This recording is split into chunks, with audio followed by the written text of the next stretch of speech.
Nous devrons sans doute bientôt télécharger nos applis mobiles sur d'autres boutiques que l'App Store. Apple s'y préparerait malgré elle, et même si l'information de Bloomberg n'est pas confirmée, ce pourrait être une révolution à la fois pour le modèle économique d'Apple, mais aussi pour nos usages. Dans un instant, on va essayer de se projeter pour deviner ce que cette ouverture au sideloading tant rejetée par Tim Cook pourrait changer. Au départ de ce changement imposé, il y a la nouvelle législation européenne et un certain retour de la régulation sur lequel Gilles Dounès va revenir dans sa mise au point. Cette semaine, Apple a écopé d'1 million d'euros d'amende à Paris. C'est beaucoup moins que les 520 millions de dollars d'amende infligés à Epic Games par la FTC. L'info de la semaine, ce sont les choix qu'Apple fait désormais. Choix de sauter l'étape M2 pour l'iMac, choix de renoncer au nouveau Mac Pro le plus cher, un Mac Pro Apple Silicon Extreme pressenti à 10 000 $ dans ses versions de base. On va en discuter. Le tuto audio, cette semaine, la toute nouvelle procédure de réinitialisation de votre Mac sous macOS 13. Ça devrait vous rappeler votre iPhone. Et puis le bonus exclusif hebdo pour notre communauté Patreon sur patreon.com/iWeek. Cette semaine, nos idées de cadeaux de Noël de dernière minute. On sait jamais, ça peut servir.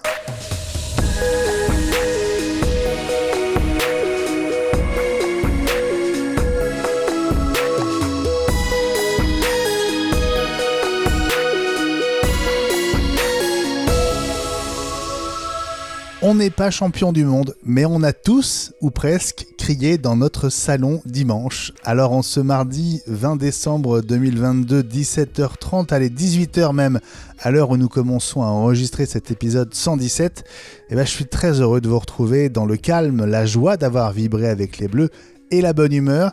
Bonjour à toutes et à tous, bienvenue à chacune et chacun d'entre vous, ici Benjamin Vincent. C'est le dernier numéro d'iWeek, la semaine Apple avant Noël. LSA, c'est le podcast indépendant de référence sur l'actu de l'écosystème Apple.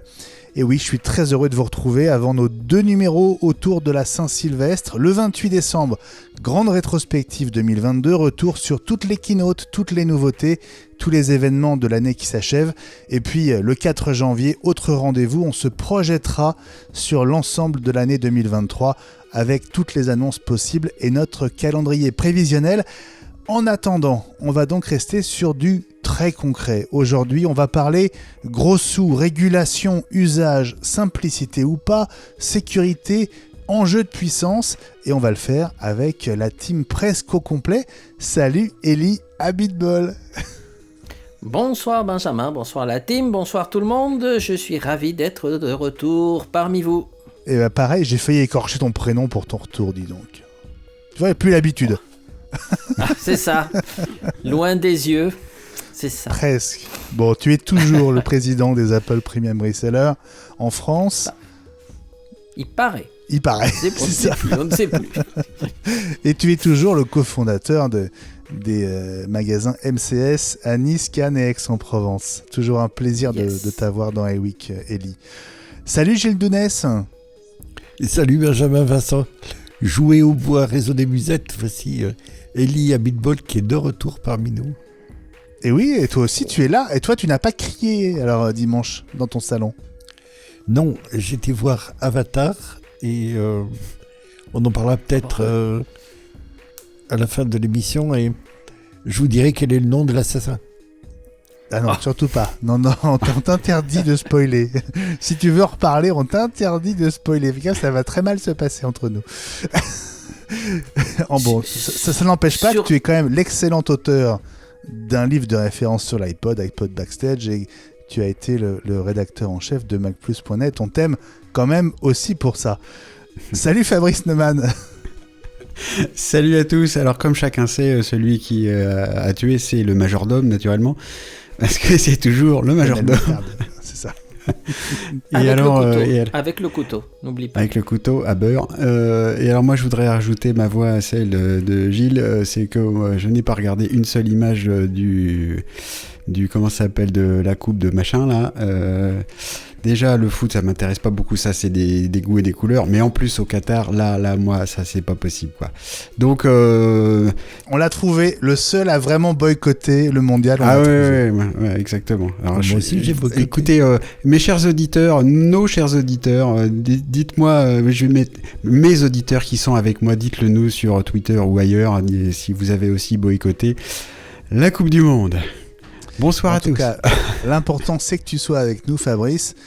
Toi, mentor en technologie, on te retrouve sur Twitter comme nous tous d'ailleurs, @FabriceNeumann, et puis aussi sur ton site. Et oui, pro-fusion-conseil.fr. Et sur Mastodon aussi à Fabrice Neumann. Ah oui, tu peux le dire ici au moins. Sans risquer d'être coupé. Bon, iWeek, la semaine Apple. Abonnez-vous. Oui, quick, fait Ellie. quick, exactement. iWeek, la semaine Apple. Abonnez-vous. Suivez le podcast sur toutes les principales plateformes, dont Apple Podcast et Spotify. Merci au passage pour vos notes 5 étoiles et pour vos avis. On les guette et on les lit avec impatience et avec régal. Pour voir nos têtes de beaux gosses en vidéo, 2 possibilités s'offrent à vous. Patreon.com/iWeek pour y avoir accès en avant-première avec 2 à 3 jours d'avance. C'est pas rien, hein. C'est l'un des privilèges. Il faut vraiment avoir de des notre... impatiences. Oui, c'est ça. Oui, mais tu sais, ce qu'on dit est tellement intéressant que parfois, ça les vaut. Hein. C'est l'un des privilèges donc, de notre communauté Patreon. Sinon, à partir du dimanche, et avec de la pub, vous avez toujours la solution YouTube. Une communauté Patreon qui bénéficie de notre bonus hebdo exclusif au choix en audio et ou en vidéo. Et cette semaine, on va donc vous parler et vous livrer nos idées de cadeaux de Noël de dernière minute, puisque vous le savez, vous avez jusqu'à samedi pour vous en occuper. Allez, dans un instant, l'info de la semaine, Apple qui s'apprête à accepter le sideloading sur iPhone. Mais avant ça, l'événement de la semaine, les choix d'Apple, notamment du côté des Mac. Pas de Mac Pro haut de gamme, pas d'iMac M2. On en parle dans un instant. Pas de Mac Pro haut de gamme, pas d'iMac M2. Si on en croit Mark Gurman, Apple, à l'heure de la raison, qui fait des choix dictés essentiellement par des motifs économiques. C'est l'événement de la semaine et on va en parler, même si ce ne sont évidemment que des rumeurs. Mais notre ami de Bloomberg est en général très bien informé sur ces sujets-là. On va commencer par parler de l'iMac qui passerait donc directement au M3, en vous rappelant évidemment qu'on détaillera le calendrier de l'année dans 15 jours. Est-ce que vous êtes surpris d'apprendre que le prochain iMac passera directement à la case M3 ? Ellie ? Bah écoute, si c'est confirmé, oui, ça serait une grosse surprise.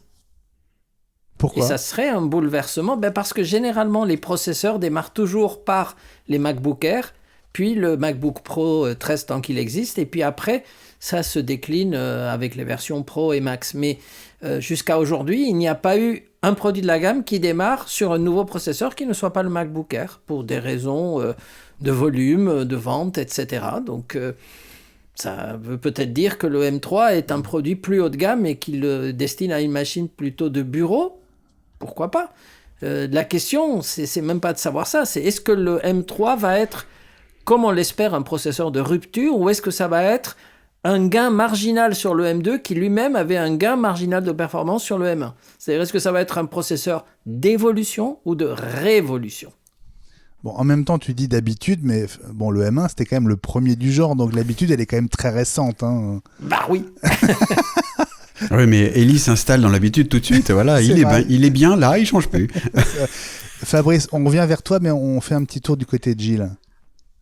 Oui, le fait qu'on commence doucement par les processeurs, les versions les plus légères des processeurs était une rupture en soi, dans la mesure où auparavant, du temps des grandes heures de SJ, pour ne pas le nommer, on commençait toujours, et c'est une habitude en matière de numérique, on commençait toujours par le processeur le plus, ou la version la plus haut de gamme de ce qu'on a proposé, et ensuite on décline en enlevant des fonctionnalités et on fait rêver.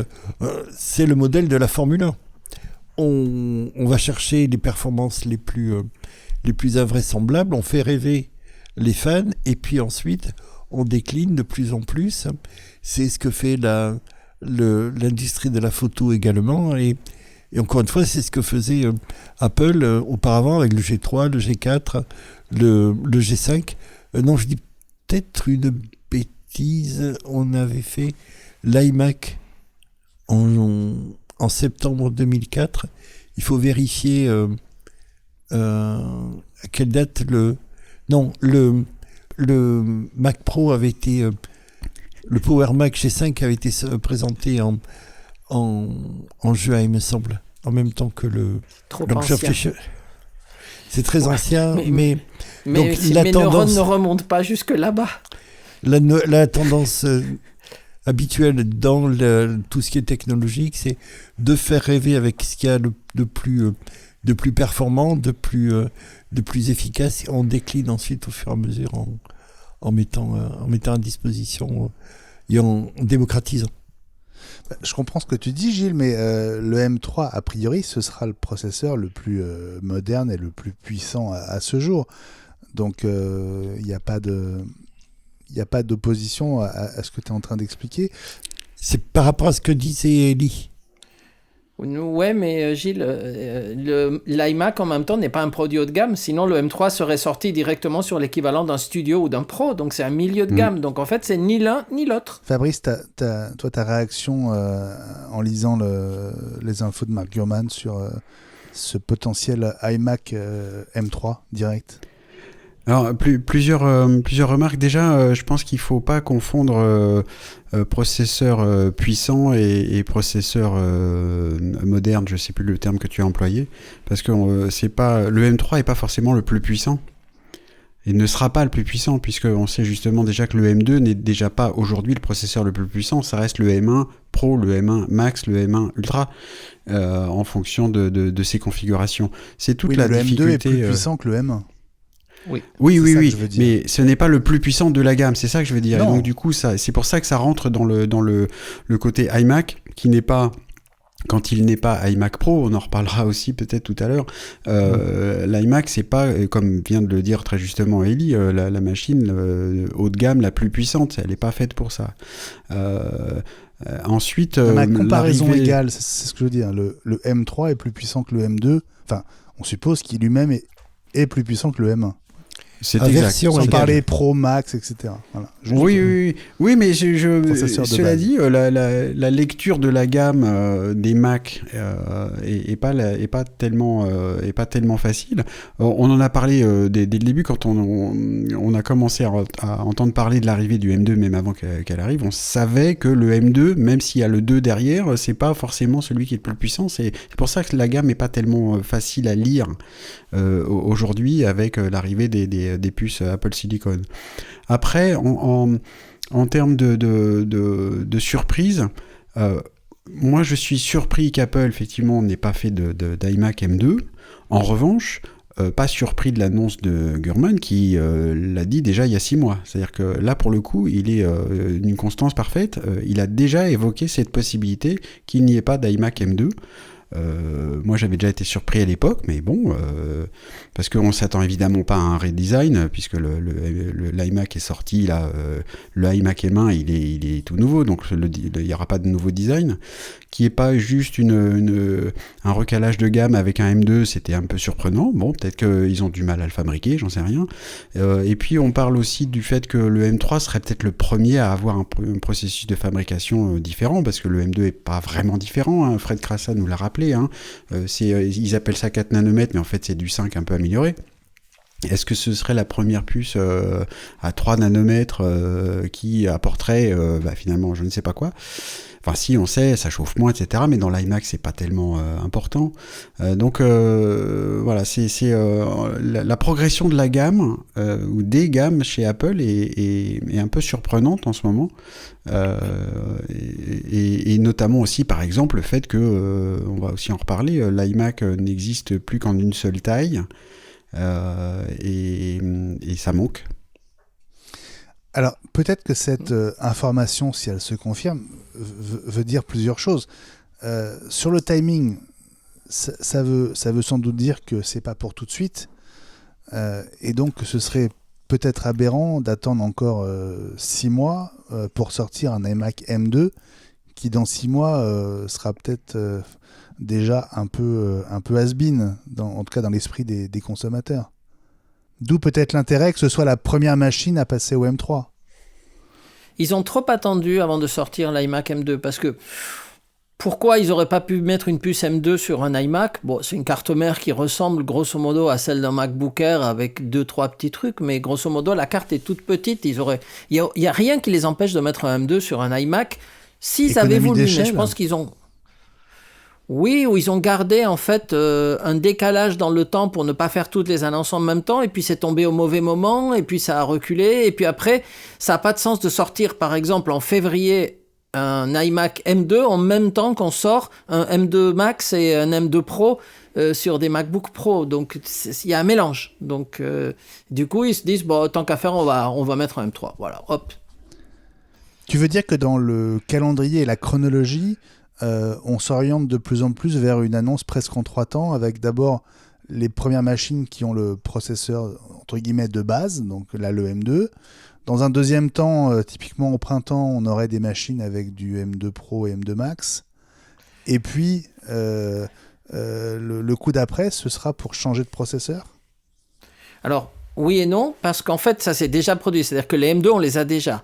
Donc, dans le cas du M1, c'était ça. C'était d'abord les MacBook Air, puis quelques mois après, au printemps, effectivement, les Pro et les Max. Mais là, on a déjà les deux. Il nous manque les M2 Pro et M2 Max, qui eux, normalement, sont prévus pour le début de l'année. Début d'année, c'est vraiment janvier, février. Allez, peut-être mars si vraiment on est en retard, mais en tout cas avant Pâques.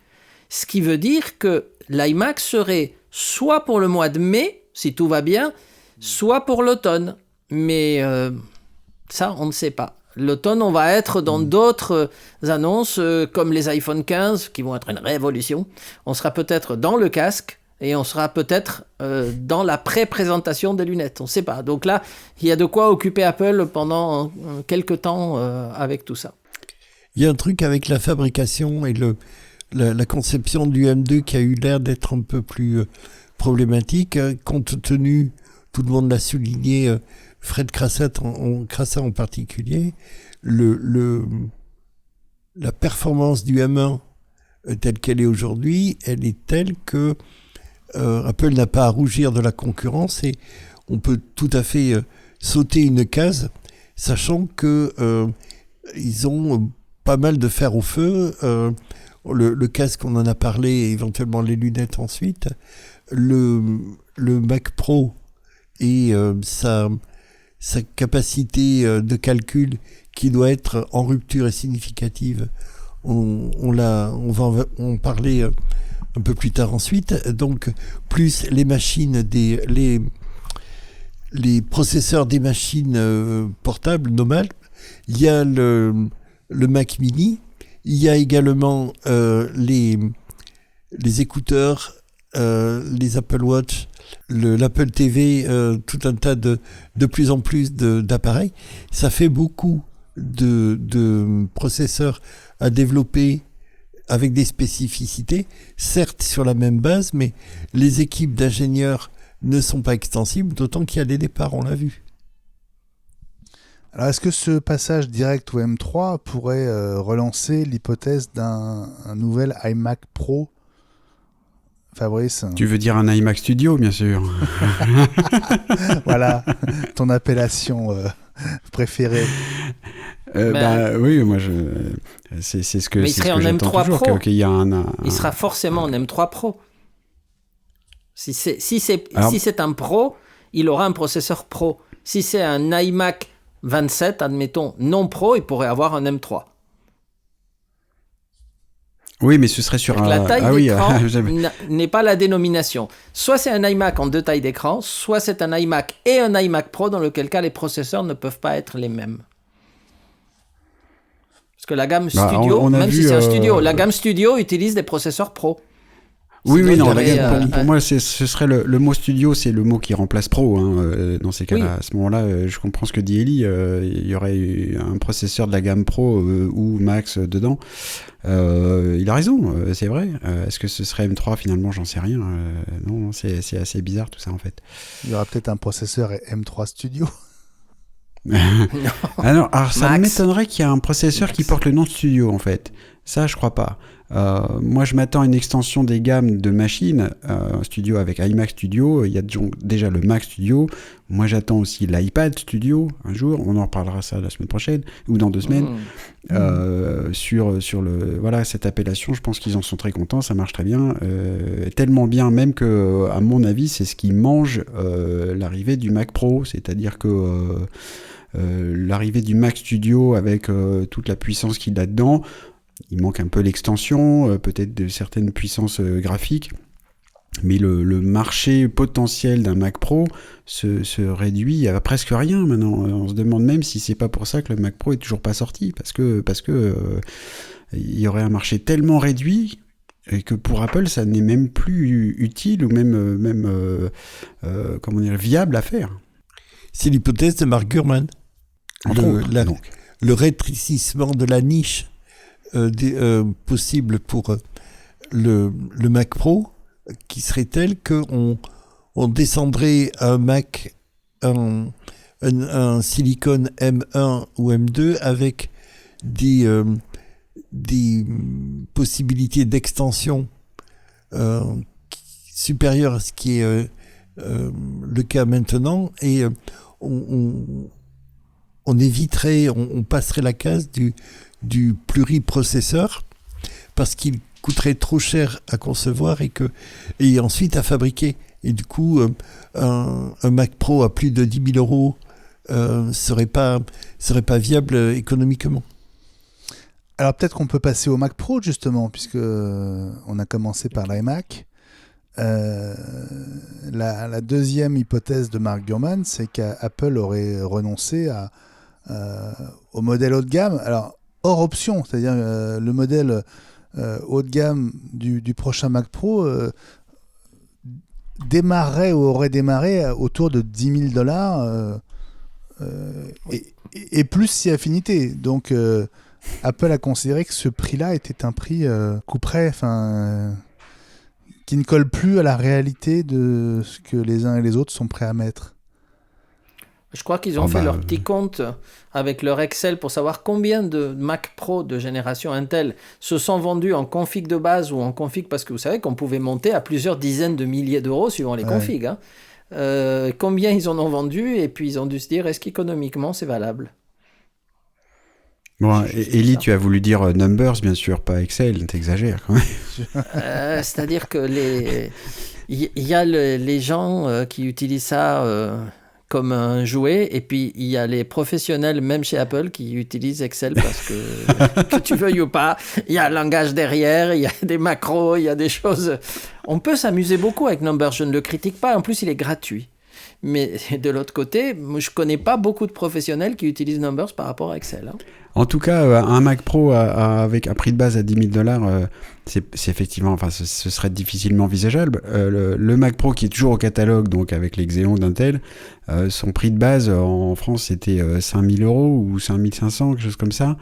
Et on s'en est déjà beaucoup gossé, parce que pour ce prix-là, on avait 256 gigas de disques. Pas beaucoup de mémoire, donc c'était quand même assez déshabillé pour 5 000 euros de base.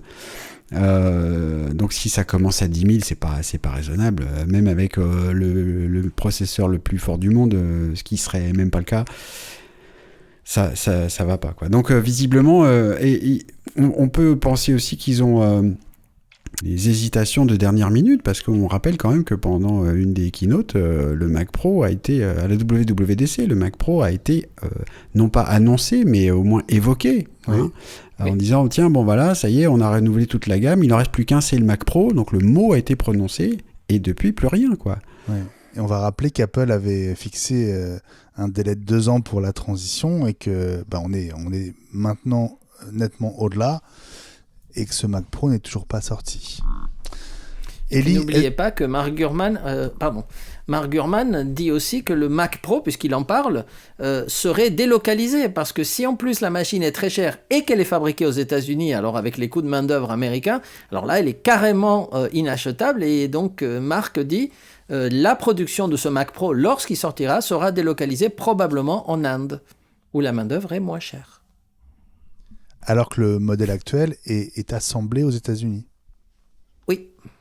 C'est vraiment la fin du process qui est faite aux États-Unis, mais voilà, symboliquement Assemblé. Assemblé au Texas, le aux moment. États-Unis. Oui, pour le moment.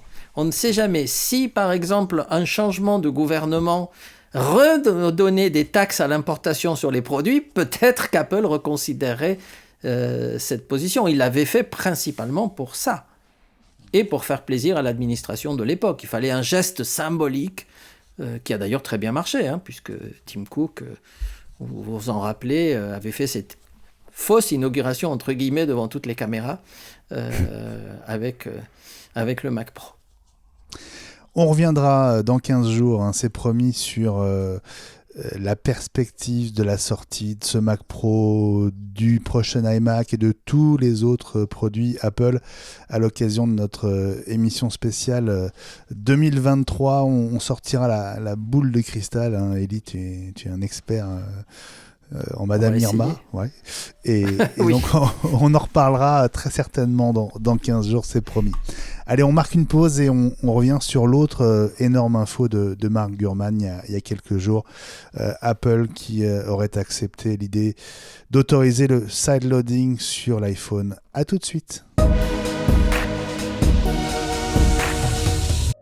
C'était il y a une semaine. Mark Gurman, notre confrère de Bloomberg, lâchait cette autre énorme info. Apple serait en train de préparer l'arrivée d'App Store tiers, permettant ainsi, malgré elle, le fameux sideloading qu'elle cherche absolument à éviter. Si on parle de révolution, est-ce que ce n'est pas exagéré, Fabrice ? Si, alors déjà pour rappeler ce que c'est que le sideloading, parce qu'on dit le mot en anglais, sideloading, alors ça fait peur, sauf que c'est ce qu'on fait tous les jours sur nos Mac, on va juste télécharger un fichier pour l'installer, donc c'est pas c'est pas de la magie noire non plus. En revanche, c'est une révolution, bah oui, parce que donc depuis ses débuts, depuis l'arrivée de l'App Store, puisque le premier iPhone n'avait même pas d'App Store, rappelons-le. Dès que à l'ouverture de l'App Store, une année après le lancement de l'iPhone, c'est depuis ce temps-là le passage obligé pour installer une application sur un iPhone en mode normal. On parle pas de mode jailbreaké ou même de l'utilisation de TestFlight pour installer des bêtas, par exemple. Voilà, quand on est un utilisateur normal, les vrais gens, comme je dis, vont sur l'App Store et puis on installe les applications depuis cet endroit. Et là, la législation prévue pourrait obliger donc effectivement Apple non seulement à ouvrir l'App Store, éventuellement, donc on ne sait pas en gros ce qui pourrait se passer, et c'est pour ça que c'est intéressant d'essayer d'imaginer, mais en tout cas de rendre l'App Store, de changer son statut pour que ce soit une des façons de récupérer des applications et pas l'unique façon d'installer des applications sur son iPhone. Donc ça changerait tout, effectivement. J'aurais envie de dire en bien et en mal, on en discutera. Il y a du pour, du contre et du bien au contraire, comme disait l'autre. Et on voit aussi que Apple y va en rechignant et en se débattant le plus possible. Ellie, ton sentiment sur cette perspective ? Moi, ça me rassure pas vraiment. Je pense qu'Apple le fait parce qu'ils sont obligés de le faire. Est-ce qu'ils vont mettre des barrières en disant « Ok, vous pouvez télécharger à partir d'une autre source, mais cette source va être identifiée, donc on saura que ce n'est pas l'App Store. » Est-ce qu'Apple va pas mettre un renforcement en disant « Ok, vous avez téléchargé l'appli, maintenant il y a des zones de l'OS un peu sensibles ou des fonctionnalités auxquelles elle n'aura pas accès. » Et du coup, ça entraînera peut-être des nouveaux procès en disant « Ouais, attendez, mais moi je peux pas faire comme mon camarade App Store qui lui fait des choses que moi je peux pas faire. » Et puis ça reportera d'autant, et puis ça repartira. Je suis pas sûr qu'ils vont donner carrément le statut de citoyens privilégiés un App Store alternatif. Et puis, ce qu'a dit Fabrice est totalement vrai par rapport aux applications qu'on installe à droite et à gauche, même s'il y en a de moins en moins. Mais il y a une vérification quand même. Quand vous ouvrez l'appli, le système la vérifie. Des fois, elle vous dit « Développeur non identifié, mettez l'application à la corbeille », il ne vous laisse pas l'installer. Donc... je sais pas. En tout cas, sur l'iPhone, c'est plus compliqué parce que l'iPhone, c'est le produit qui a toute votre vie numérique, que vous avez tout le temps avec vous et qui communique. Le Mac peut ne pas communiquer à certains moments si on ne veut pas. L'iPhone, il communique tout le temps, que ce soit en 4G, que ce soit en 5G, que ce soit en quel que soit le système, en satellite bientôt. Déjà. Il vaut mieux que il vaut mieux que on puisse pas trop le pirater. Parce que le problème qu'il y a dans le Play Store de Google, même si le Play Store est aujourd'hui aussi dans une position dominante, le sideloading existe sur les appareils Android, mais il faut passer par une installation d'APK. C'est pas facile. Et d'ailleurs, c'est étonnant que Google, qui est censé être plus gros qu'Apple en termes de nombre de téléphones installés, ne s'attire pas autant ou simultanément les foudres de la communauté européenne et de son commissaire cravacheur, quoi. Donc, moi, je suis un tout petit peu... aussi, mais pas avec autant d'intensité. En tout cas, c'est moins médiatisé. C'est moins médiatisé, sans doute. Que ça.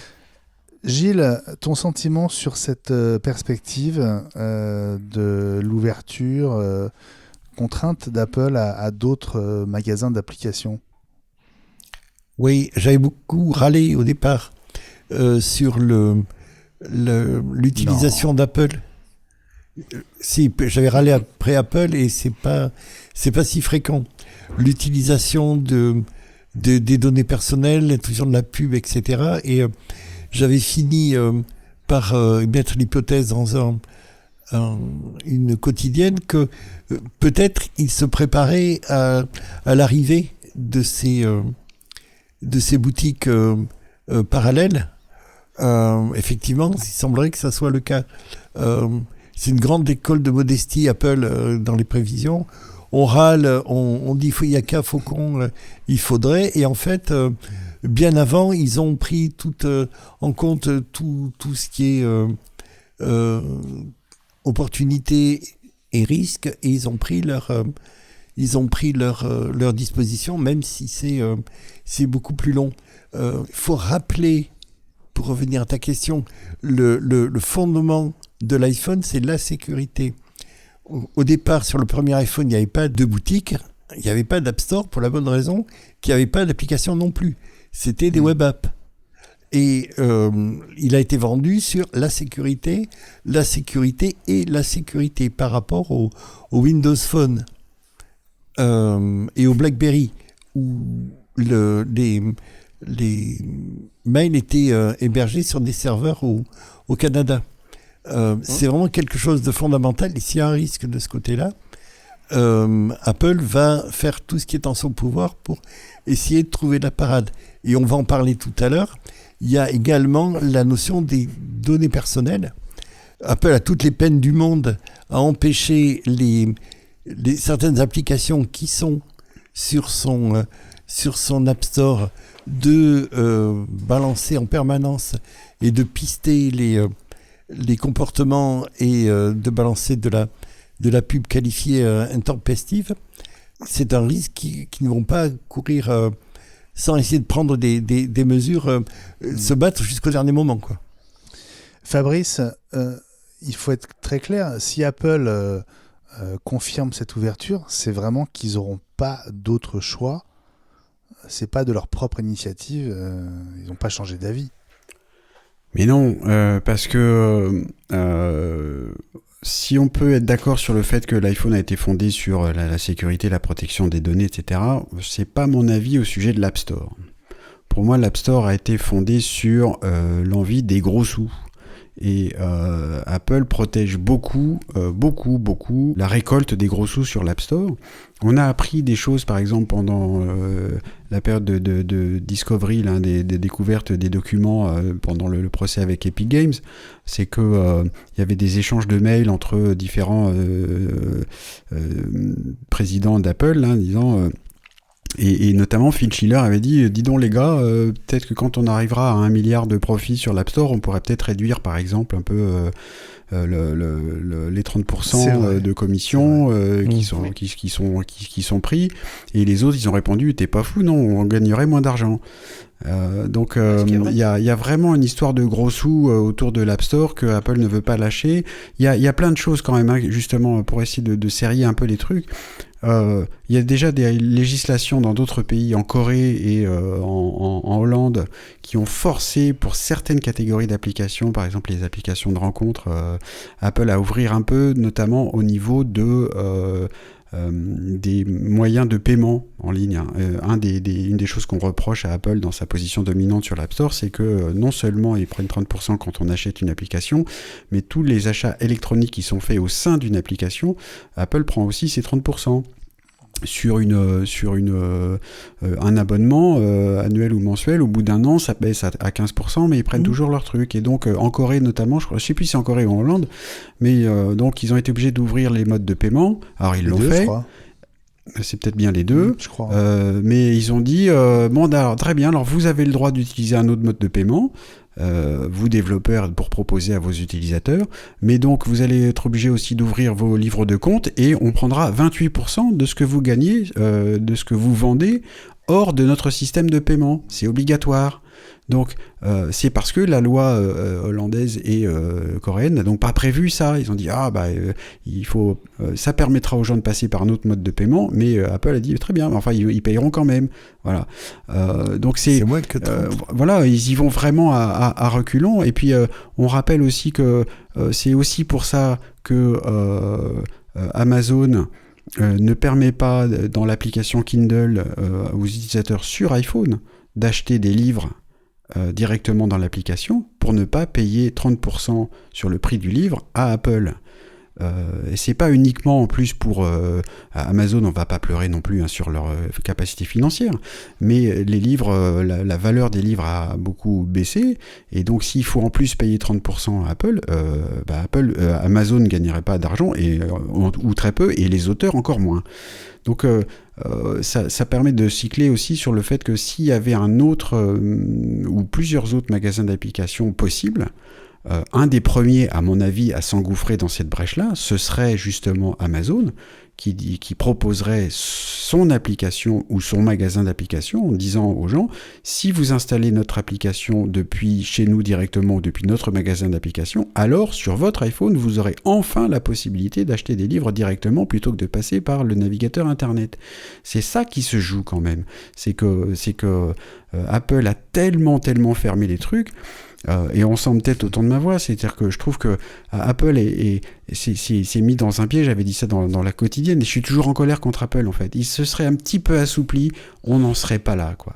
Et ça, je trouve ça fou. Je te repasse la main, Fabrice, dans quelques instants, mais je voudrais la passer à Gilles qui disait, avec son humour habituel, que 28%, c'est pas pareil que 30%. C'est de la provocation. C'est stupide. Oui, je sais. Ah, c'est tout en plus. Non, ils ont baissé. Rien à dire, en fait. Ils ont été obligés de baisser. Alors pour Amazon, si la valeur du livre a tellement baissé, je crois pouvoir dire qu'Amazon y est pour beaucoup. Et ensuite, ils ont tellement déconné à vendre à perte sur un certain nombre de secteurs qu'ils sont obligés de dégager tout ce qui est justement commerce en ligne. Le cœur de là où ils gagnent de l'argent, ça reste l'hébergement web et les services autour du web. Cela dit, le prix du livre en France, même électronique via Amazon, est contrôlé. Donc, oui, c'est la loi la langue, baisse de la valeur du prix du livre, c'était ailleurs qu'en France. Donc c'est à considérer aussi. Hein. Le monde de l'édition que je connais un peu a l'habitude de payer très peu les auteurs. Et c'est l'éditeur qui en prend la plus grosse partie. Je dis pas que c'est pas justifié d'ailleurs. C'est le fait est que c'est comme ça. Les 30% que demande Apple sont pas tellement élevés d'ailleurs. Hein. C'est pas tellement ça le problème. C'est que ils ne veulent pas de concurrence sur leur système de paiement. 30% c'est pas si élevé que ça. Et ce dont tu vas reparler d'ailleurs Gilles tout à l'heure pour l'amende du tribunal de commerce de Paris l'a bien dit. Juste, est-ce qu'on peut poser la question comme ça? L'Europe a réussi là où Epic Games a échoué. C'est pas pour les mêmes raisons. Et l'Europe n'a pas encore dit n'a pas encore parlé en fait. On sait que les législations européennes ont été votées et arrivent dans les prochains mois. Donc Apple se prépare aussi à l'arrivée du DSA et de la DMA. Il doit passer à l'équivalent du Sénat, qui est le Conseil des chefs d'État et de gouvernement. Donc il y a toujours une carte à jouer. On ne sait jamais. Il ne pourra pas compter sur... Ça a été voté. Je ne vois pas comment les textes peuvent être... Il n'y aura pas de retour en arrière. Là. Il est passé au Conseil des chefs d'État et de gouvernement. Il me semblait que c'était pour le Parlement, mais... Non, j'ai pas dit que c'était passé, mais il n'y aura pas de retour en arrière. Ça a été voté au niveau européen. Après, on va dire, c'est des formalités de répercussion, mais on va pas compter là-dessus. Ça entre en vigueur en mai 2023 et c'est tout. Hein. On va pas compter là-dessus pour se dire que ça peut peut-être changer. C'est parti pour ça. Et c'est aussi pour ça qu'Apple voit le mur arriver. Apple voit le mur arriver. Les clients d'Apple, les utilisateurs de l'App Store, vont y laisser des plumes au niveau protection des données personnelles et il y aura forcément des abus. Alors, je pose la question de manière très concrète. Qu'est-ce que ça va changer pour nous, Ellie, concrètement, à quoi va ressembler l'utilisation d'un iPhone dans quelques mois si cette information se confirme? On aura plusieurs boutiques, plusieurs stores, certainement d'acteurs importants, parce que tout le monde ne peut pas ouvrir un store, héberger des apps, faire la promotion de ces apps, etc. Parce qu'Apple a fait... On l'oublie très vite parce que maintenant ça marche, mais Apple a fait un boulot incroyable pendant des années de prendre un petit développeur du fond de l'Arkansas qui fait une appli gratuite ou qui vaut 99 centimes, qui, avant Apple, ne serait jamais sorti de sa ville. Personne n'en aurait entendu parler, nulle part, et surtout pas en France ou à l'autre bout du monde. Et on a fait la promotion partout. Et ça coûte un pognon fou. Et les gens l'oublient très vite. Alors, ce qui peut se passer, c'est que d'autres grands, à commencer par Google ou Amazon, proposent des stores alternatifs pour des applis iOS. Bon, là, les clients auront le choix, en fonction du catalogue qui sera proposé, de télécharger ces applis ou pas. Je donne un exemple, parce que très étonnamment, on n'en a pas du tout entendu parler au niveau de l'Europe ou ailleurs. Vous savez que depuis le début, Apple interdit en particulier toute app ou tout contenu pour adultes, entre guillemets, ou contenu X. Parce que Steve, au départ, était totalement contre, etc. Maintenant, est-ce que ce n'est pas une censure arbitraire par rapport à des personnes majeures qui souhaiteraient accéder à ce type de contenu pour une raison ou pour une autre? C'est pas que je les défends, mais c'est une forme de censure. Alors, est-ce que il ne pourrait pas y avoir un store, par exemple, d'appli pour adultes qui viendrait arriver, qui viendrait en parallèle, et donc des utilisateurs pourraient télécharger des apps ou du contenu comme ça, ce qui ferait un tout petit peu râler, je pense, les gens d'Apple qui ont réussi pendant des années à bloquer ça. C'est juste pour donner un exemple concret. Après, je pense pas qu'il y aura 100 000 stores parce qu'il faut des moyens pour le faire. Mais les gros n'attendent que ça parce que c'est une façon d'aller un tout petit peu piquer dans la gamelle d'Apple. Moi, ce qui m'embête, c'est que la concurrence est toujours intéressante. Quand c'est une concurrence qui est forcée parce qu'il y a une régulation européenne qui essaye d'imposer des choses, comme ils essayent d'imposer des standards, comme ils essayent, etc., comme je vous l'ai dit déjà à plusieurs reprises, je trouve que l'Europe va trop loin dans certains domaines à force de vouloir tout réguler. Ils se prennent pour les maîtres du monde, parfois, certains commissaires européens. Ils régulent tout, ils commandent tout. Maintenant, dès que quelqu'un fait quelque chose, même comme c'est une entreprise privée, l'Europe a son mot à dire. Ça fait beaucoup rire les Américains à côté. Mais est-ce qu'à force de tout réguler, on ne va pas tuer l'innovation? Parce que si on avait voulu réguler dès le départ, il n'y aurait peut-être pas eu l'USB-C. C'est l'un des leitmotifs d'Apple, ça. Mais moi, j'y crois. Il n'y aurait pas eu Lightning. Il n'y aurait pas eu...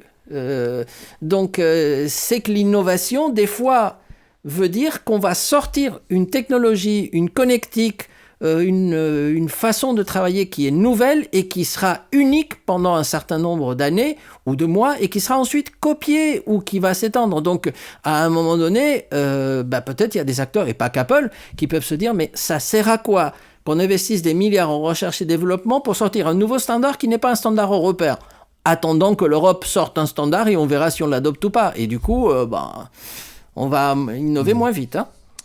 Fabrice, comment tu imagines, toi, cet avenir à moyen terme, on va dire, éclaté?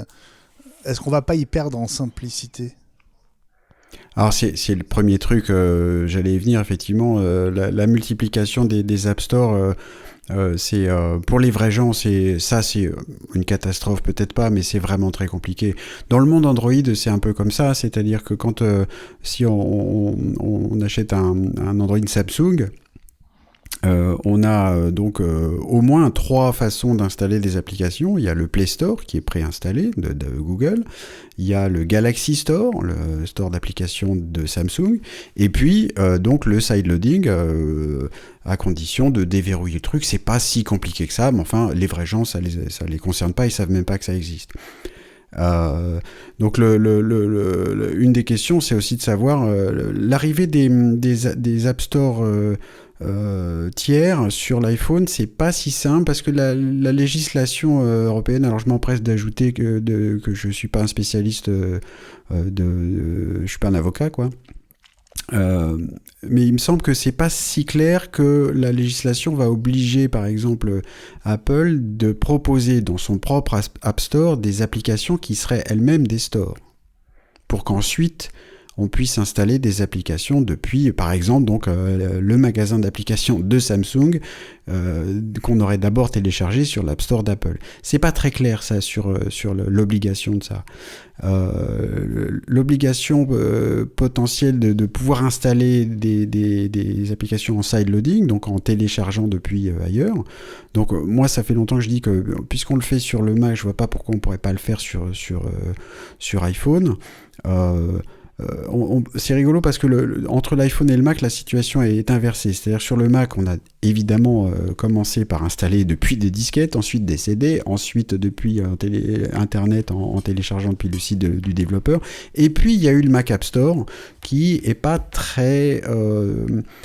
qui n'a pas beaucoup de succès, parce qu'il a aussi beaucoup de limitations. Je pense à l'exemple, il y a une application d'édition de texte qui s'appelle BB Edit, qui existe sur Mac depuis, je sais pas, 30 ans, 35 ans, voilà, depuis le début, quoi, et qui a le développeur, c'est une boîte, ils sont 2-3 personnes, enfin, c'est une petite boîte, mais très, dans le monde du Mac, qui est très connue, et qui a même été cité par Apple à un moment pour son arrivée dans le Mac App Store, et donc la petite boîte dont le nom m'échappe, là, Barebones Software, c'est pour ça BB Edit, qui a dit ouais, ils ont joué le jeu, on arrive sur le Mac App Store, super, bon, il y a quelques fonctions qu'on peut pas mettre parce que les applications distribuées par le Mac App Store ne permettent pas d'aller jusqu'au bout dans l'accès au système. Donc c'est pas tout à fait la même version de l'application. Et puis finalement l'application elle est sortie, puis rentrée, puis ressortie. En gros, le patron de cette boîte a toujours dit bon, c'est quand même pas aussi simple sur le Mac App Store que d'installer depuis notre site web. Et puis c'est un peu moins souple en termes de façon de vendre, d'abonnement, des machins comme ça. Là, avec l'iPhone, on partirait à l'envers. Il n'y a que l'App Store et on pourrait ouvrir à d'autres choses en installant à côté, avec tous les moyens de sécurisation qu'Apple a déjà mis en place sur le Mac, qui peuvent tout à fait être mis en place sur l'iPhone, et probablement, semble-t-il, sont-ils en train d'y travailler pour iOS 17 par exemple, ou peut-être 18, on verra bien, mais voilà. Donc c'est possible, ce serait moins simple, mais ce que je pense aussi, c'est qu'il y aurait plusieurs étapes, c'est que même si c'est ouvert à l'installation d'applications en sideloading, l'immense majorité des gens d'abord seraient pas au courant et puis ensuite continueraient à aller sur l'App Store parce que c'est plus pratique et que ça marche très bien comme ça. Eddie? En fait, oui, je voulais compléter ça parce qu'Apple sait déjà faire ça. Ils le font pour les apps professionnelles, les apps d'entreprise. Et en fait, c'est extrêmement simple. Donc, ils s'y préparent. Il suffirait qu'ils enlèvent la limite, puisqu'une app d'entreprise peut être distribuée au départ à 100 personnes lorsque c'est par test flight, puisque ce sont des bêta-testeurs. Et après, je crois qu'on peut monter jusqu'à 1000 personnes. Il suffirait qu'ils enlèvent la limite. Mais là où c'est intelligent, c'est que cette application ne peut être téléchargée ou installée qu'à partir du moment où il y a un certificat qui doit être accepté par l'utilisateur. Donc l'iPhone le gère très bien en disant « Acceptez-vous l'utilisation d'une application venant de tel éditeur ?» Et si vous dites « Oui », c'est votre responsabilité personnelle qui est engagée, pas du tout celle d'Apple. Tant que vous n'avez pas signé, l'appli ne fonctionne pas. Donc Apple fait ça très très bien. Donc il pourrait le faire facilement. Et par rapport à ce que disait Fabrice sur le fait d'installer des applis facilement aujourd'hui à partir d'un site web par exemple, c'est vrai depuis le début, mais c'est de moins en moins vrai puisque maintenant dans les derniers systèmes, en particulier Ventura, même si Apple ne l'a pas encore totalement imposé, les applications sont signées. Et donc pour pouvoir avoir une application signée, qui est donc vérifiée et vérifiable par le système, jusqu'à maintenant, on passe par un processus de signature qui passe par Xcode et qui passe par, en fait, un développement particulier.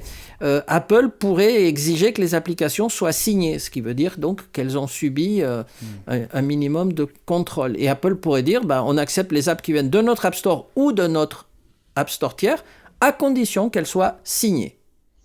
Par exemple. C'est juste histoire de mettre une petite barrière, quoi. Justement, Ellie apporte de l'eau à mon moulin. Fabrice parle souvent des vrais gens. Le problème sur un ordinateur est souvent entre l'écran, le clavier et le dossier de la chaise.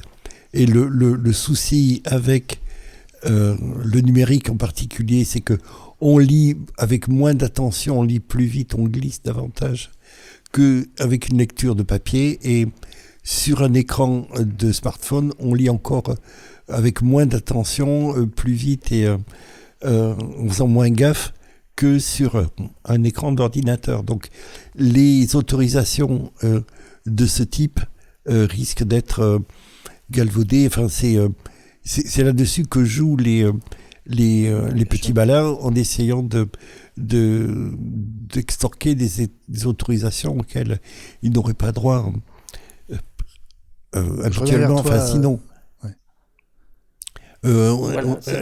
Essayer de vous suivre, etc. Et puis il y a le fait des certificats et de la vérification par Apple qui sera éventuellement pour Cupertino un moyen de récupérer un peu d'argent et même pas mal d'argent en disant ok, vous voulez vendre des applications pour l'iPhone, mais nous on se doit de vérifier que c'est bien propre, qu'il n'y a pas de souci, et ça coûte de l'argent, et on ne demande pas cet argent aux développeurs, mais on le demande à l'App Store, à la boutique en ligne, un petit peu le type, on va pas appeler ça du black pattern, mais un peu de frein à la réparation à domicile, qui est la location des 2 valises énormes pour avoir le droit, la possibilité de réparer son iPhone. Vous avez le droit, très bien, vous voulez l'exercer, pas de problème, mais ça a un coût et ça a des inconvénients, assumez-les. Eddie. En fait, il y a quelque chose qui est très important dont on n'a pas parlé, c'est que avant qu'une app soit sur l'App Store, Apple vérifie le code de l'app et en particulier, il cherche pas tellement à piquer les secrets, quoique ils doivent quand même regarder comment font les uns et les autres, mais ils cherchent quand même à voir qu'il n'y ait pas quelque chose de malveillant, quelque chose qui, comme par exemple sur une appli Android, vous téléchargez un jeu et en fait l'appli dans le code est en train de vous piquer tous les contacts de votre téléphone ou vos informations personnelles et les envoyer en Chine ou ailleurs. Ça, sur une app, sur l'App Store, on n'en a pas vu parce qu'Apple regarde et contrôle ça. Ouh là là, ouh là là, ouh là là, ouh là là. Ah bah si alors, et c'est bien là où je voulais en venir, dis donc. Non mais attends. Elite exagère, parce que justement, je m'excuse de te couper, mais là c'est pas possible, parce que sur l'App Store, il y a eu plein d'applications qui ont piqué les données de tout le monde. Il y a encore aujourd'hui des applications qui trompent les gens et qui font que tu appuies sur un bouton et hop, tu as un abonnement à 60 € par mois dont tu as du mal à te défaire. Justement, les fourches codines de l'App Store ont montré qu'elles étaient très très très lâches, et en tout cas trop, et que le discours d'Apple sur ce sujet ne tient pas la route, parce qu'ils sont plus capables de tout vérifier. Et puis les histoires Apple de sécurité. Et ils ont viré. Non, Apple a viré mais ils en virent plein, ils en virent plein, mais pas suffisamment. Ils peuvent pas tout enlever. C'est pas possible. Mais comparé à Android, c'est 1 million de fois plus fiable qu'Android, parce que Android vérifie pas ça. Ils s'en foutent. Il y a raison. C'est pas à 100%, mais il y a une course, si tu veux, du petit malin qui va essayer d'aller dans les interstices. On voit ça dans les sciences humaines, et on va faire coucou à Sergio, mais ces gamins vont être pareils avec le cadre institutionnel. Il n'y a pas besoin d'aller sur l'App Store de ce côté-là. Il y a toujours un temps d'avance pour celui qui veut tourner les règles, et Apple, comme les autres, passe son temps à essayer de colmater les brèches et d'essayer qu'il n'y ait pas trop de fuite. Point. C'est humain. Ouais, et puis je trouve que c'est un peu exagéré. J'ai pas vu des centaines d'apps qui piquent des données, parce que d'abord, malgré tout, il y a un truc qui s'appelle le sandboxing. Donc une app, par exemple un jeu qui irait lire le fichier de contact de l'iPhone sans que vous l'ayez autorisé, autorisez-vous telle application à accéder à vos contacts. La question est posée. Sans ça, on ne peut pas le faire. Le sandboxing est là pour ça.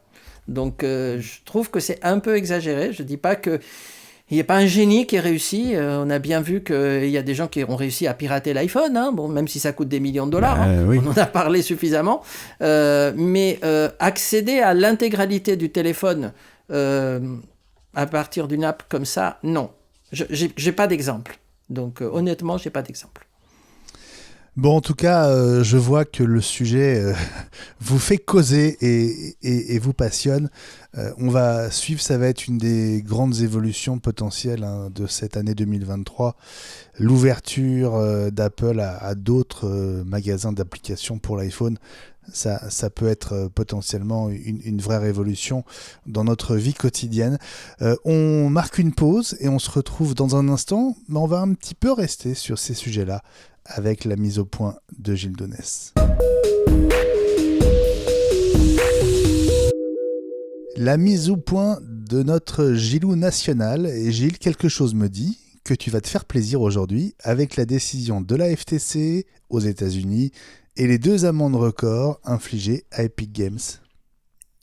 Oui, Benjamin, mais c'est la FTC, parce que tu appelles le double effet qui se coule avec ton air polisson. Même si c'est comme ça, effectivement, que Tim Sweeney a dû le ressentir. Il s'agit plutôt du retour de la régulation, à mon sens, d'une manière générale, puisque de l'autre côté de l'Atlantique, Apple, qui s'est fait taper sur les doigts pour d'autres raisons, comme on a vu. Puisque de l'autre côté de l'Atlantique, Apple s'est fait taper sur les doigts pour d'autres raisons, comme on a vu en France et dans les pays européens. Ouais. Oui, en ce qui concerne Apple, Gilles, il s'agit d'une procédure qui a été engagée très en amont, en 2015, par le ministre de l'économie. Oui, effectivement. Qui aurait cru que Bruno Le Maire avait le glaive vengeur et le bras séculier, du moins à ce point. Le ministère a investigué entre 2015 et 2017, avec une plainte qui a été déposée au final auprès du tribunal de commerce de Paris en 2018, et qui portait à la fois sur le prix imposé aux développeurs, sur l'App Store, la non-communication des données personnelles et la possibilité qu'Apple s'arroge le droit de modifier unilatéralement les termes du contrat. Ouais. Ça doit rappeler quelque chose à Eddie. Et en quoi c'est intéressant, oui. Gilles ? Alors, le tribunal de commerce n'a décidé que d'une amende, pas de l'obligation pour Apple de changer les règles de l'App Store, en particulier au niveau des partages des données personnelles, parce que la loi sur les marchés numériques qui va entrer en application dans l'Union européenne nécessiterait des changements dans tous les cas. Donc, puisque la législation européenne aura force de loi sur le territoire français, il n'y avait pas besoin de surlégiférer. Et dans le cas de Epic Games, Gilles ? Alors, dans le cas d'Epic Games, il s'agit d'un arrangement avec l'autorité de régulation américaine pour éviter un procès. Et donc, Epic Games jette l'éponge et admet au moins implicitement les griefs de la FTC, tandis qu'Apple a toujours techniquement la possibilité de faire appel. Il y a en fait 2 accords. Le premier qui se solde par un remboursement de 245 millions de dollars, une sorte de paquet qu'il va falloir se partager, et qui porte sur les pratiques de dark pattern par Epic Games pour induire des achats non désirés et rendre extrêmement compliqué le remboursement et même l'annulation des comptes des clients qui contestaient. C'est un peu ce qu'on craint pour le side loading sur l'App Store. Mais il y a mieux. Parce que tu trouves que ça ne suffit pas ? Oui, la plus grosse amende, un nouveau record avec 270 millions de dollars, c'est pour avoir collecté les données personnelles de gamins de moins de 13 ans sans le consentement des parents et avoir laissé ouverts les dispositifs de chat de ces mêmes gamins en les laissant à la merci de tout un tas de cinglés qui se sont livrés à des actes d'agression et même des incitations au suicide. C'est ça qui me paraît intéressant dans les 2 cas. L'autorité judiciaire ou l'autorité de régulation a pris en compte, au moins provisoirement, la dimension de la protection des données personnelles. Fabrice s'était interrogé sur le modèle économique d'Epic Games. C'est non seulement la rente, en exploitant à l'infini la même bonne idée, en rajoutant à l'infini également des accessoires, un peu comme dans Mythic Quest, la série sur l'Apple TV. Mais surtout, c'est l'exploitation des données personnelles. Alors, il y aurait une possibilité pour éviter les abus de position dominante, c'est d'augmenter le taux d'imposition de ces grosses boîtes. On est à 15%, mais en minimum, mais 15%, c'est ce que paie Apple depuis des années, depuis que Trump a baissé le taux d'imposition qui était à 35%. Si on le monte à 40, 50 ou 60%, il n'y a plus ces gros paquets de trésorerie qui permettent de terroriser les petits développeurs ou d'acheter la concurrence ou de permettre de tenir jusqu'à vitam aeternam. Mais ça, dans l'état actuel des choses et du logiciel, on va dire, des autorités comme la Commission européenne ou les différentes alternatives démocrates ou républicains, ça n'est pas encore possible. Merci Gilles pour cette mise au point. Une réaction, les amis ? La réaction, c'est que quand de toute façon on s'attaque aux joueurs mineurs, aux mineurs dans tous les cas, c'est insupportable, donc il faut absolument faire quelque chose. Ça me rend triste parce que j'avais participé quelques fois ici dans ma petite ville avec la gendarmerie à faire des interventions dans les écoles élémentaires notamment, auprès des enfants pour parler des dangers sur Internet. Et ça se transformait souvent, non pas en causerie pour les enfants, mais en causerie pour les parents qui comprenaient pas tout et qui avaient un peu peur de tout ça. Et il fallait aussi un peu leur donner des moyens pour qu'ils puissent parler de ça à leurs enfants et leur expliquer ce qui des fois pouvait se passer en ligne. Et ça continue, donc c'est vraiment très triste. Et puis les pratiques financières d'Epic Games, ils sont donc malheureusement pas tout seuls. C'est forcer les gens, en tout cas utiliser des pratiques qui sont visiblement punissables pour que les gens dépensent des trucs en plus et en plus éviter qu'ils puissent les rembourser. On a évoqué ça dans la quotidienne. Il y a semble-t-il, Epic Games n'était pas très bon pour rembourser ce qu'on leur demandait, au contraire d'Apple en général, qui répond toujours présent quand on leur demande. Voilà, moi je suis, c'est l'appât du gain que ça a l'air de démontrer me laisse pantois. Ellie? Moi, j'ai lu ces jours-ci l'analyse de ce jugement qui a été fait par un avocat qui est spécialisé dans le droit des affaires en France, hein, et qui dit que, en fait, les arguments de Bruno Le Maire, si Apple fait appel, et je pense qu'ils ont suffisamment d'avocats intelligents, ne tiennent pas parce qu'en fait, Apple, contrairement à ce qu'il dit, n'impose absolument pas de prix sur l'App Store, puisqu'il y a des paliers. Il y en a déjà quelques-uns. Et il y en a d'ailleurs d'autant plus puisqu'ils viennent de multiplier le nombre de paliers. Donc en fait, le développeur choisit à quel prix il va vendre son appli. Il peut choisir 99 centimes comme il peut choisir 99 euros ou 999. Ça vient de on a changer vu ça. il y a quelques heures. Hein. Oui, mais Apple n'oblige pas à un C'était prix. pas le cas avant, donc... il y en avait beaucoup moins avant. Il y avait moins de paliers, mais le développeur pouvait choisir, absolument.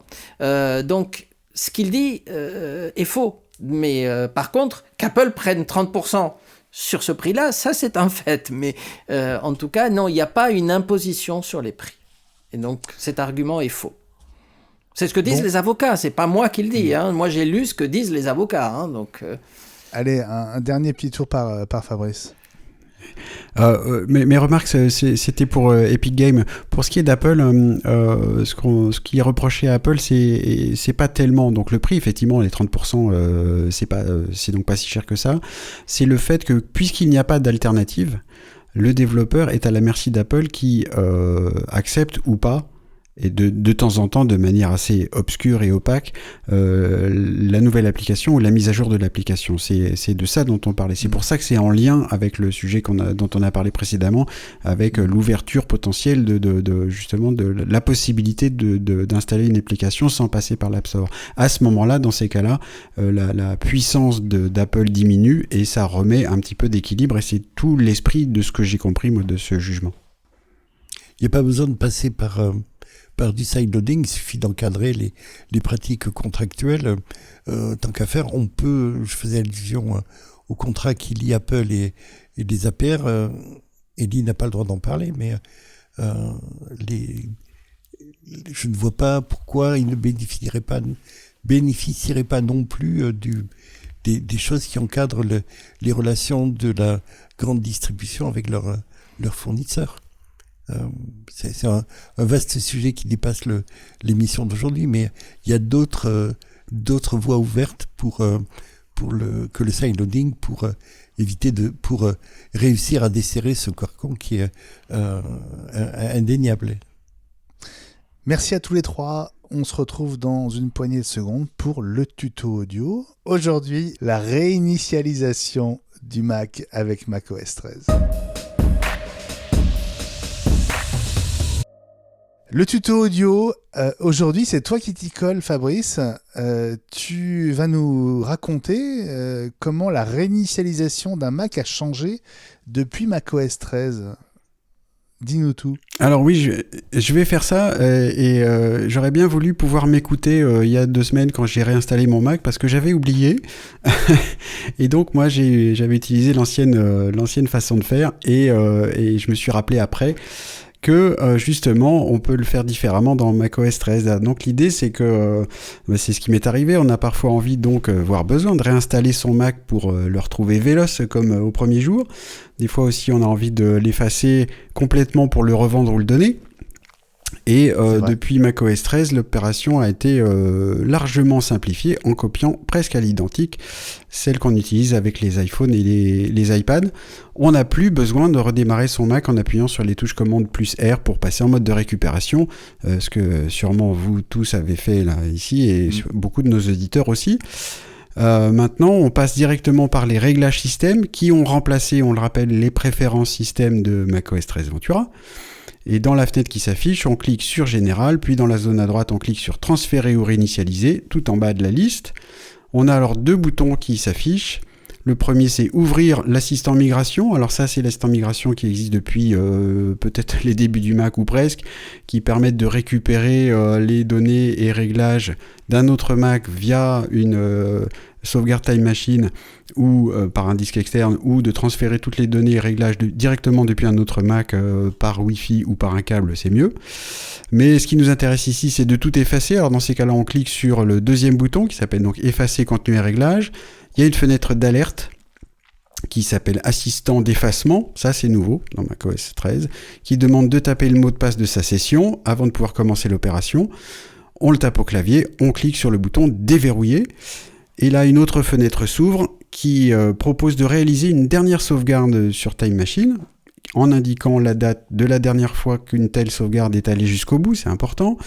Si on veut faire la sauvegarde, on clique sur les 3 mots « Ouvrir Time Machine » qui sont écrits en bleu au milieu de l'écran et on attend que la sauvegarde se termine. Sinon, si l'intention est juste de tout effacer, on clique sur le bouton « Continuer » toujours en bas à droite.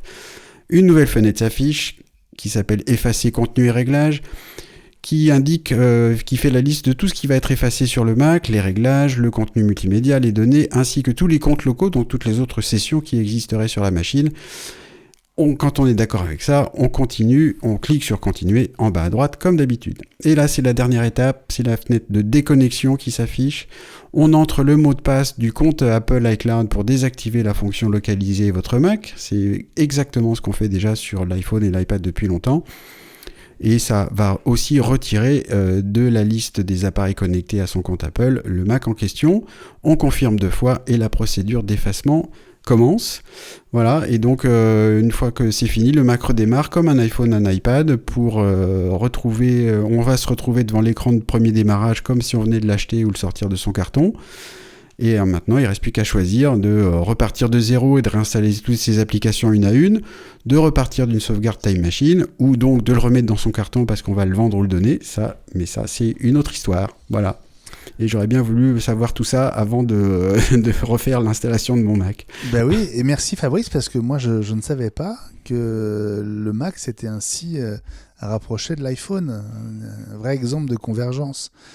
Élie ? Absolument. Une petite précision, en fait, c'était possible de le faire sur macOS 12, pas depuis la première version, mais dans une version.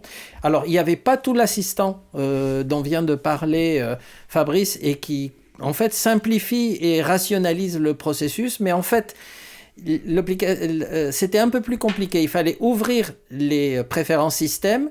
Et à ce niveau-là, il y avait un menu qui apparaissait dans la barre de menu, mais vous ne pouviez pas le savoir, qui disait « Effacer le contenu et les réglages ».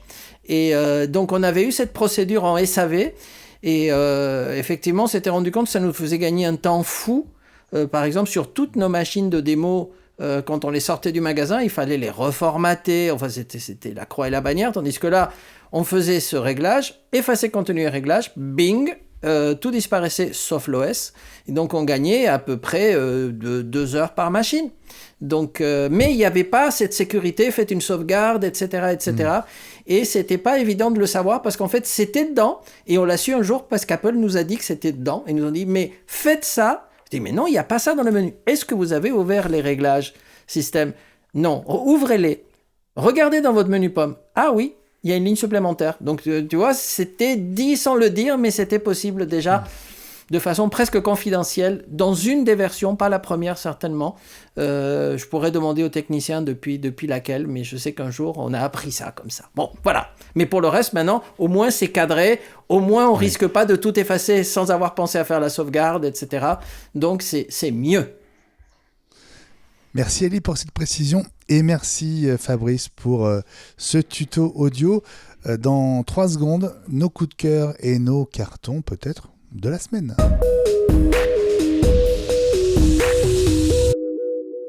Nos coups de cœur et nos cartons jaune-rouge de la semaine. On va commencer par toi Gilles.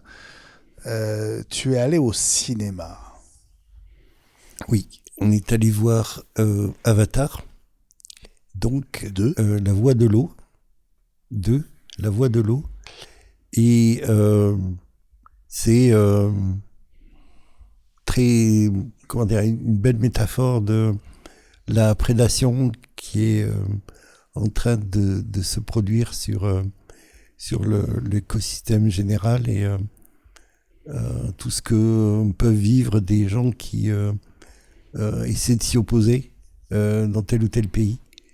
Il y a quelque chose qui est féerique dans la façon peut-être idyllique, dans la façon de présenter les choses, mais c'est d'extrême des images de réalisme et d'une beauté étonnante.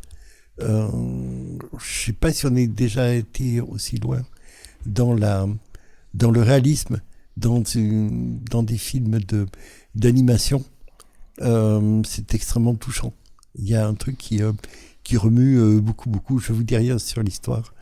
Donc je sais même pas s'il y a un assassin là. Donc le 2 je sais même pas s'il y a un assassin assassin à la fin. Le 2 est mieux que le 1, ça que tu nous dis. Oui, il y a un truc supplémentaire, je crois.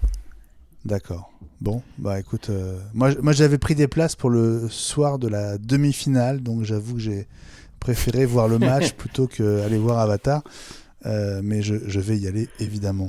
Élie ? Oui, le film est absolument incroyable, donc on ne spoil pas. Moi, je l'ai vu effectivement à la sortie. Le film fait quand même 3h15. 3h15, donc il ne faut pas partir à une séance à 9h30, sinon tu sors à 1h15 du matin. Donc c'est ce qui m'était arrivé. Moi, je n'avais pas regardé la durée du film et je me suis retrouvé dans les rues. Je me dis, mais à quelle heure suis-je ? Mais en fait, ça passe très vite. Et ce qui est étonnant, c'est effectivement, ils ont beaucoup amélioré les effets en 3D, si vous le voyez en 3D. Il a été tourné pour la première fois au cinéma avec quelque chose qui s'appelle du HFR, High Frequency Rate, c'est-à-dire que le film a été tourné à 48 images par seconde au lieu de 24. Et il y a des salles, à Paris, il doit y en avoir plusieurs, à Nice, il n'y en a qu'une, où tu peux le voir en HFR. Et c'est apparemment étonnant. Moi, je l'ai vu en 3D dans la salle Dolby. Je ne savais pas qu'il y avait une salle HFR, donc je vais être obligé de le revoir. Mais ça sera avec grand plaisir parce que les images sont incroyables. C'est poétique, c'est beau. Il y a beaucoup d'action, bien entendu, mais tu es dedans, tu passes 3 heures, c'est fabuleux. C'est une expérience. Ouais. Alors, tant que je te tiens, Élie, est-ce que tu as un coup de cœur, toi ? Yes, et d'ailleurs, c'est pour toi. C'est un coup de cœur pour toi. Parce que je t'explique, est-ce que tu connais CapCut ? CapCut ? Yes. Pas du tout. Alors figure-toi, si tu vas, et tu peux le faire, sur le site qui s'appelle capcut.com, donc K-C-A-P-C-U-T, capcut.com. J'y vais en même temps, ouais. Tu vas voir, c'est en fait une application qui est gratuite, qui utilise en fait l'intelligence artificielle. C'est un des rejetons des recherches d'OpenAI dont on a parlé tout à l'heure et dont on parlera. Et en fait, c'est un éditeur vidéo avec de l'intelligence artificielle. Et dans l'exemple qu'on trouve, qui est gratuit, on peut le faire sur le web, on peut le télécharger sur Mac. Tu prends une séquence, par exemple, une séquence avec un de tes chroniqueurs, avec un fond un peu bizarre comme le mien, par exemple, parce que j'ai fait l'essai. On peut dire que ton fond, c'est un fond de d'arrière-salle, pagaille organisée. De magasin, voilà. Ouais, bon. Et donc, il y a un effet qui s'appelle détourage. Tu cliques dessus et sur l'ensemble du film, il détourne le personnage automatiquement en vidéo et après tu le prends et tu mets le fond vert que tu veux sans fond vert.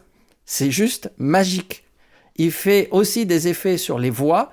Il fait d'autres effets spéciaux, mais moi j'ai retenu celui-là parce que je me suis dit, mais avec ça, tu vas faire des montages de dingue. Et en plus, ils utilisent, figure-toi, l'effet spécial d'ICAM parce qu'en fait, on voit ce mur dont nous avons l'habitude lorsqu'on passe en écran vert sans l'avoir.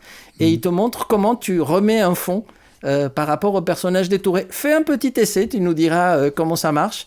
Moi, j'ai trouvé en plus pour un logiciel gratuit que c'est étonnant. Ah bah écoute, je vais me précipiter dessus et ça illustre bien ce qu'on disait parce que il y a un lien download for Mac, donc là c'est du side loading comme on en a l'habitude depuis toujours sur Mac, très clairement. Absolument. Et tu verras, il y a des effets, il y a plein de choses. Il y a en plus des tutos sur YouTube. C'est assez génial. Super, bah merci pour ce coup de cœur et merci de me l'avoir adressé. Je vais me précipiter dessus dès qu'on aura fini. Fabrice, ton coup de cœur à toi ?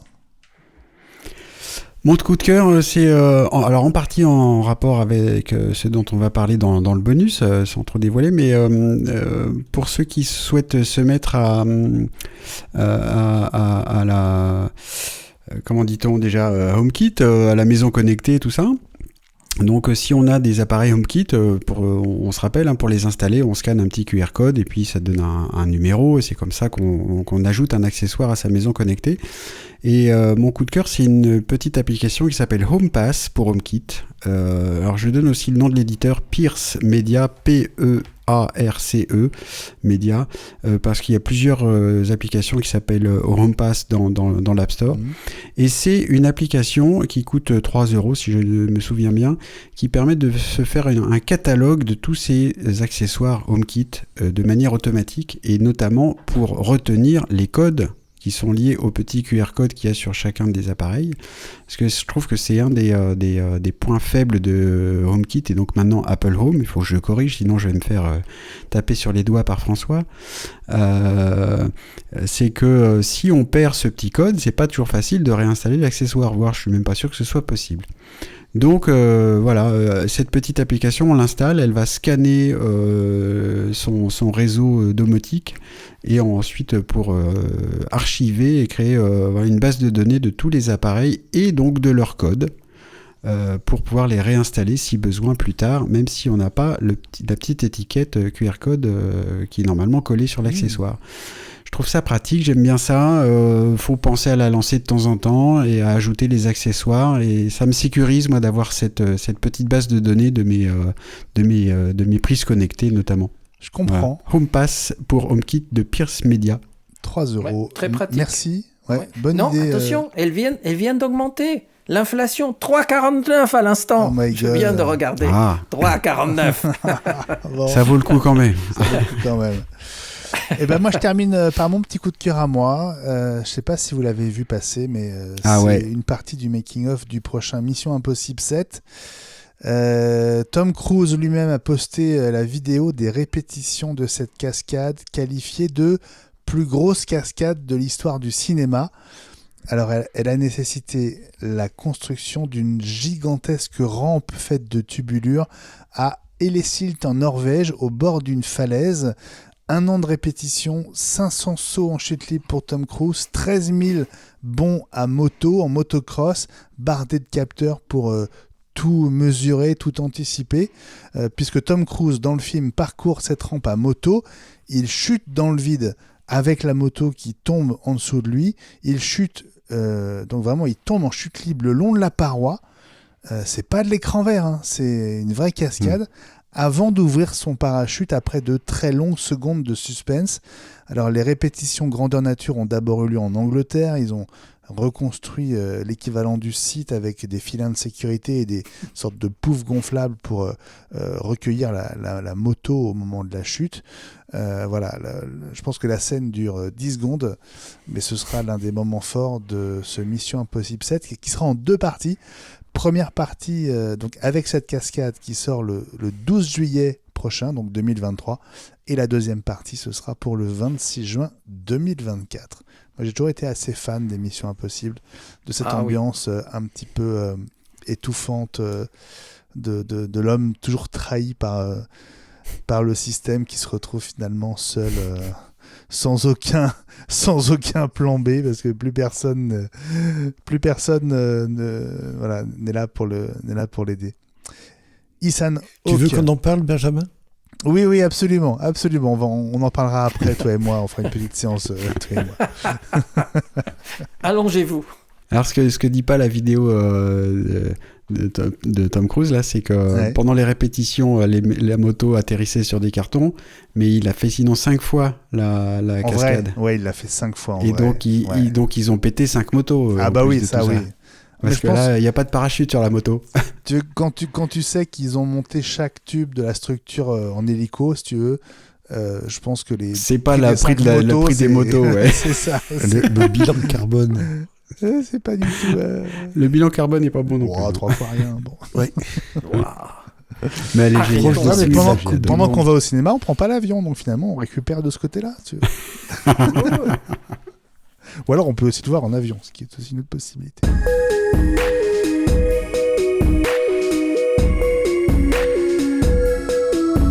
Ce 117e numéro d'iWeek, la semaine Apple, vous le retrouvez également en vidéo, en avant-première, dès maintenant et sans pub sur patreon.com/iWeek, tout comme notre bonus hebdo exclusif en audio et en vidéo, consacré cette semaine à nos bonnes idées de cadeaux de dernière minute. Ça tombe bien, il fallait le faire cette semaine absolument.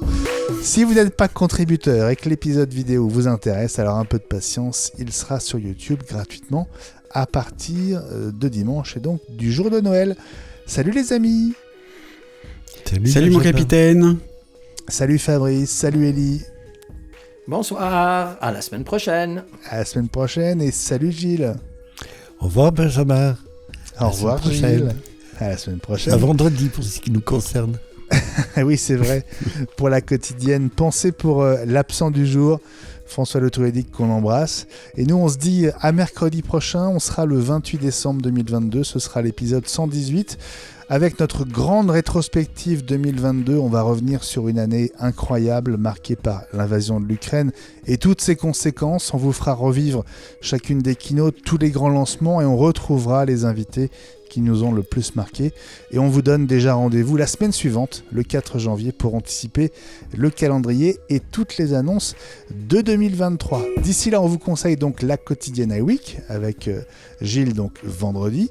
La quotidienne, c'est le podcast court compagnon de la semaine Apple, du lundi au vendredi, 5 à 10 minutes avec les 5 infos essentielles des dernières 24 heures. Abonnez-vous, suivez la quotidienne iWeek sur votre plateforme de podcast préférée. Un clic sur suivre ou s'abonner et vous ne manquerez plus aucun épisode. Et en plus, c'est gratuit.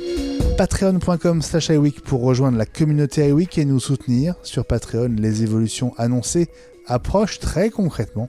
Et on vous donne rendez-vous mi-janvier au plus tard pour tout savoir. On pense que vous allez plutôt apprécier.